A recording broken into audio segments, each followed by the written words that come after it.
नमस्कार. आज मराठी भाषा दिन. सर्वांना मराठी भाषा गौरव दिनाच्या खूप खूप शुभेच्छा.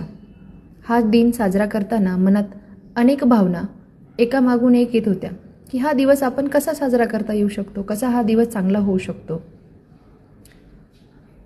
तर वाटलं मराठीतच काहीतरी भावना व्यक्त व्हावी, कारण मराठी ही फक्त भाषा नाही, ती एक ओळख आहे, आपला स्वाभिमान आहे, आपल्या भावनांना मिळालेला गोड स्वर आहे. ज्या भाषेत आपण आई म्हणताना ऊब मिळायला लागली आणि बाबा म्हणताना काहीसा आधार मिळायला लागला, त्या भाषेतच माझं मन मोकळं व्हावं असं मनापासून वाटलं. माझ्या मातृभाषेसाठी हा क्षण, माझ्या संस्कृतीसाठी हा क्षण साजरा करताना आठवलं की अरे, आपण एक कविता लिहिली होती बाबा. ही कविता लिहित असताना बाबांचा आलेला तो फोन काहीतरी खूप सांगून गेला, म्हणून तुमच्यासमोर ही कविता सादर करत आहे. बाबा म्हणजे काय? बाबा म्हणजे जिव्हाळ्याचं पण कधीकधी रुबाबातल्या आवाजाचं नाव म्हणजे बाबा.